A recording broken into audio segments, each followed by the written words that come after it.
Hello and good morning everyone. Welcome to Adda UGC Net platform. Today I am going to continue my series of PYQs. Yes guys, PYs के through उस questions के अंदर जो concept है उसको मैं काफी डिटेल्ड में एक्सप्लेन कर रही हूँ। और आपकी नॉलेज के लिए मैं बता दूं, अगर आप लेटेस्ट यूजीसी नेट के क्वेश्चंस को काफी डीपली एनालाइज करते हो, हर क्वेश्चंस में जो 4 ऑप्शन देते हैं उनके बुक्स, राइटर्स और कॉन्सेप्ट को भी समझते हो, तो आपकी 70% प्रिपरेशन उस पेपर से ही हो जाती है। So let's continue it with full energetic position. ठीक है, हमने इससे पहले 4 वीडियोस बनाई है, उसको आप जाके देख सकते हैं। उसमें जून 2025 के क्वेश्चंस को काफी डिटेल में एक्सप्लेन किया है। और आगे क्वेश्चन नंबर 63 पे हम आ गए हैं और 63 पे हम आ गए हैं, इसको समझते हैं। इस क्वेश्चन से यूजीसी नेट आपसे क्या जानना चाह रहा है, सबसे पहले क्वेश्चन पढ़ते हैं। Since the publication of Samuel Johnson's preface to Shakespeare 1765, which of the unities have been regarded as optional device available as needed by playwrights in England to achieve special effects of dramatic concentration? तो आप इतना तो समझ रहे होंगे कि इस question से आपको ये पता चल रहा है कि साइमन जॉनसन ने बुक लिखी है प्रीफेस टू शेक्सपियर, जो 1765 में पब्लिश्ड हुई है। और इस बुक के अंदर यूनिटीज की बात की है। यूनिटीज की बात करेंगे तभी तो कौन सी यूनिटीज ऑप्शनल है इसके बारे में बताएंगे। सबसे पहले आपको मैं बता दूं कि यूनिटीज 3 यूनिटीज होती है, unities of time, unities of action and unities of place. Unities of time क्या होता है? जब आप यूनिटीज ऑफ टाइम पढ़ेंगे तो कोई ड्रामा 24 घंटे के अंदर कंप्लीट होना चाहिए, एक दिन में कंप्लीट होना चाहिए, इसको यूनिटीज ऑफ टाइम बोलते हैं। यूनिटीज ऑफ एक्शन क्या होता है? यूनिटीज ऑफ एक्शन होता है एक ड्रामा में एक ही एक्शन हो, एक मेन एक्शन हो, कोई साइड प्लॉट ना हो, उसको यूनिटीज ऑफ एक्शन की कैटेगरी में रखा जाता है। यूनिटी ऑफ प्लेस क्या होता है? ड्रामा का सारा एक्शन एक ही जगह या लोकेशन में होना चाहिए। और ये रूल्स खास करके फ्रेंच ड्रामाटिस्ट लोग काफी स्ट्रिक्टली फॉलो करते थे। इस क्वेश्चन में 3 यूनिटीज, क्लासिकल यूनिटीज जो है एरिस्टोटल ने दी थी, और साइमन जॉनसन रेनेसास पीरियड से बिलोंग करते हैं, उसने भी प्रीफेस टू शेक्सपियर में यूनिटीज की बात की।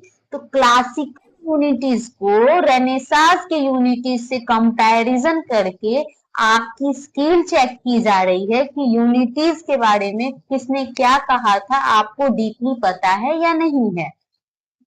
तो let's discuss in a detailed manner. ठीक है, साइमन जॉनसन की व्यूज क्या है 1765 में रेनेसास पीरियड में इन प्रीफेस टू शेक्सपियर। सबसे पहले हम जाने कि साइमन जॉनसन ने शेक्सपियर को काफी डीपली स्टडी किया था, उनके सारे वर्क्स को स्टडी करके प्रीफेस टू शेक्सपियर नाम की बुक लिखी थी। और उस बुक में उन्होंने क्या बताया? Johnson rejected strict adherence to the unities, especially place and time, calling them unnecessary limitations. यहाँ पे क्लियरली लिखा हुआ है कि साइमन जॉनसन ने यूनिटीज ऑफ प्लेस, एक ही लोकेशन क्यों दिखाना है ड्रामा में, जब हम डिफरेंट लोकेशन से व्यूअर्स का इंटरेस्ट कैप्चर कर सकते हैं तो हम डिफरेंट लोकेशन भी दिखा सकते हैं। फ्लेक्सिबिलिटी हमारे पास होनी चाहिए। टाइम, एक ही दिन में हमें ड्रामा क्यों कंप्लीट करनी है? हम 10 साल के बाद के इमेजिनेशंस को भी डेवलप कर सकते हैं ड्रामा के थ्रू। तो साइमन जॉनसन ने बताया ये बेतुकी लिमिटेशंस नहीं होनी चाहिए, यूनिटीज ऑफ प्लेस और टाइम को ऑप्शनल रखा जाना चाहिए, लेकिन एक्शन जो है वो कंपलसरी होनी चाहिए। He argues that Shakespeare plays succeed because they reflect real life and human nature, not because they follow rigid rules. Shakespeare इतने फेमस क्यों हैं? क्योंकि वो ह्यूमन के नेचुरल कंडीशंस को, रियलिस्टिक मैनर्स को, प्रैक्टिकल लाइफ को अपने ड्रामा में शो करते थे। उसमें कोई रिजिड रूल नहीं होती थी, इसलिए शेक्सपियर के ड्रामाज आज भी इतने ज्यादा फेमस हैं। जो एलिजाबेथन एज में लिखे गए, जैकोबियन एज में लिखे गए, पोस्ट मॉडर्न एज के राइटर अभी भी इंस्पायर्ड होते हैं। तो कंपल्सरी यूनिटीज बताया एरिस्टोटल ने, unities of action, unities of time and unities of place. लेकिन साइमन जॉनसन ने यूनिटीज ऑफ प्लेस और टाइम को ऑप्शनल यूनिटीज बताई है अपने बुक प्रीफेस टू शेक्सपियर, जो कि पब्लिश हुई थी 1765 में। एकदम अच्छे से क्लियर है गाइस। तो अब इसको डिटेल्ड में जानते हैं। जॉनसन ऐसा क्यों कहते थे? क्योंकि वो बिलीव करते थे unity of action a coherent plot. Unity of action होनी चाहिए क्योंकि इससे एक विश्वास, पढ़ने वाले के मन में एक विश्वास की जागृति होती है। ठीक है। was important for the dramatic concentration. Unity of place and unity of time could be used optionally for special effect but not mandatory. इसी चीज को मैंने अभी एक्सप्लेन किया है। सो ऑप्शन 3 करेक्ट होगा क्योंकि उसमें बताया गया है ऑप्शन 3 में, since 1965 English playwrights shows place and time as optional devices. Okay, they could be adopted for dramatic focus but were not longer strict requirements.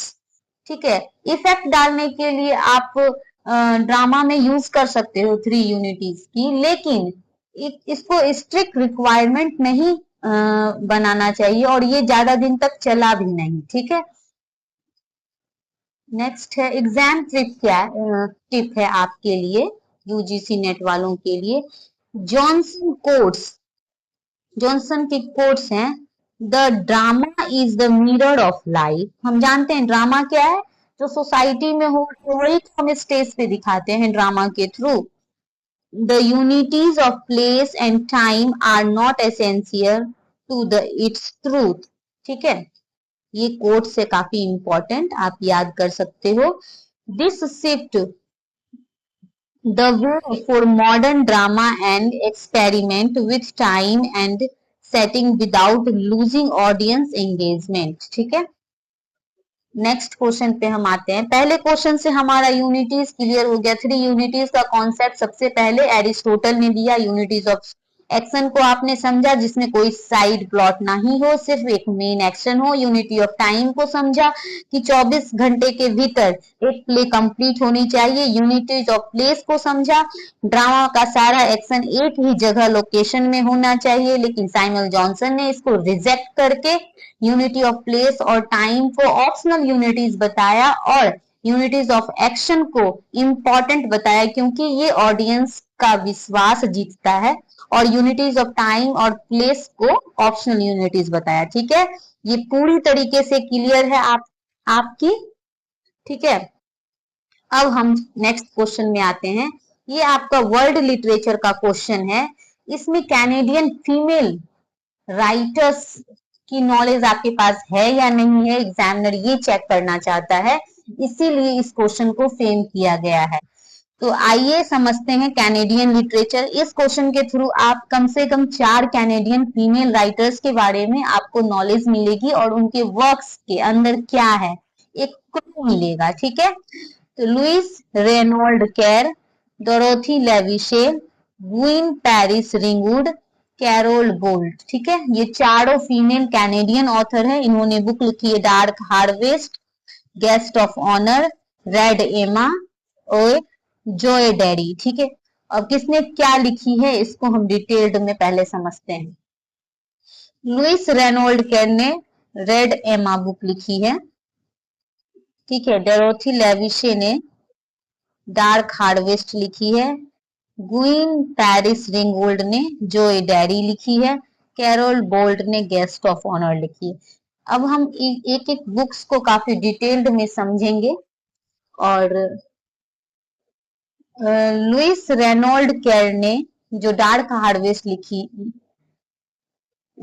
Known for red एमा, Louis Reynolds केर known for Red Emma, a dark highlighting anarchist and activist Emma Goldman. ठीक है, Dorothy Levison major Canadian poet हैं और dramatist हैं। इन्होंने Dark Harvest लिखी है। डार्क हार्वेस्ट में फार्मर की लाइफ और रूरल हार्डशिप्स के बारे में बताई गई है। Is socially engaged verse drama reflecting prairie struggle and collective farming. और ये सारा डिटेल दिया गया है। ग्वीन पेरिस रिंगवुड ने अपनी बुक जोए डैडी में, ये पाइनियर रहे हैं कैनेडियन प्ले राइट्स के, जोए डैडी बुक लिखी है। Depicts working class Canadian life and personal conflict के बारे में इन्होंने बात की है। और ये काफी हिस्टोरिकल प्ले लिखते थे, पॉलिटिकली काफी इन्वॉल्व रहते थे, सोशल इश्यूज को अपने वर्क्स में रिप्रेजेंट करते थे। नेक्स्ट है हमारा Carol Bolt, celebrated Canadian playwright, guest of honor, deals with identity, social justice and the tension between public honor and private truth। ये चारों राइटर्स को आपने काफी अच्छे से समझा और इस बुक को थोड़ा हम समझते हैं। रेड एमा में क्या बात की गई है? रेड एमा में बात की गई है प्रेजेंट्स एमा Goldman activism, anarchism and feminist struggle, dramatic scene of her political fights। Red एमा में बताया गया है कि रेड एमा गोल्डमैन पर आधारित एक अमेरिकन एनार्चिस्ट थी, जो हिस्टोरिकल प्ले, इसमें पॉलिटिकल, रेडिकल और सोशल जस्टिस जैसे थीम को एक्सप्लोर किया गया है। ठीक है। डार्क हार्वेस्ट रूरल कनाडा की लाइफ को दिखाता है। डार्क ड्रॉप गांव देहात में किस तरह के स्ट्रगल्स होते हैं उनको कलेक्टिव रूप में फार्मर्स के लिए इसमें शो किया गया है। Focus on collective farm work, social inequality and the power of unity. Social inequality और पावर ऑफ यूनिटी पे डार्क हार्वेस्ट में बात की गई है। जोए डैडी में captures the working class atmosphere of Canada, theme of community hardship and moral choice के बारे में बात की गई है। Guest of Honour explore corruption, ethical dilemmas and society expectations when the celebrated figure face moral challenges. जब एक value moral challenges को शो करता है तो किस टाइप का करप्शन और इथिकल डायलेमा एक्सप्लोर होता है उसके बारे में इसमें बात की गई है। तो फाइनली हम जाने कि फीमेल कैनेडियन राइटर्स ने जो बुक लिखी है वो काफी प्रैक्टिकल बुक लिखी है, सोसाइटी और पॉलिटिक्स और ह्यूमन कंडीशन से बिलोंग करती है। Red Emma Goldman, anarchist, feminism, Dark Harvest, prairie life, farming की बात है, सोशल चेंजेस की बात है। ये की पॉइंट्स है, इससे आप ये समझ सकते हो कि इस बुक के अंदर क्या क्या दिया गया है। जोए डैडी वर्किंग क्लास के बारे में, कम्युनिटी मोरल स्ट्रगल्स को शो ऑफ करता है। गेस्ट ऑफ ऑनर में identity, corruption and ethical conflicts के बारे में। आज हमने दो क्वेश्चंस को काफी डिटेल में डिस्कस किया। पहला क्वेश्चन था हमारा यूनिटीज, 3 यूनिटीज के कॉन्सेप्ट से रिलेटेड, जिसके एक एक पॉइंट्स को मैंने डील किया। सेकेंड हमारा कैनेडियन लिटरेचर से 2025 में क्वेश्चन आया था, उनके फीमेल राइटर्स। आपको ये तो पता चला कि ये कैनेडियन लिटरेचर से क्वेश्चन है। इसमें जो चारों राइटर हैं वो कैनेडियन फीमेल राइटर्स हैं। ठीक है, कैनेडियन फीमेल राइटर्स हैं और इनके बुक्स के थीम्स क्या है उनको काफी डिटेल्ड में मैंने एक्सप्लोर किया है। I hope you will like this series. I will continue it with the concept behind the question. Okay, so we will meet again with a new concept and a new question. Thank you so much. If you really like this video, it is for the genuine student who are really preparing for UGC NET because ऐसे की points को collect करना और notes बनाना काफी difficult होता है guys, और मैं सिर्फ यूजीसी नेट के पॉइंट ऑफ व्यू से इस नोट्स को फॉर्म कर रही हूँ। सो ये वीडियोस को आप शेयर करें उन जेन्युइन स्टूडेंट के साथ जो सीरियसली यूजीसी नेट के लिए प्रिपेयर कर रहे हैं। Thank you so much, have a nice day.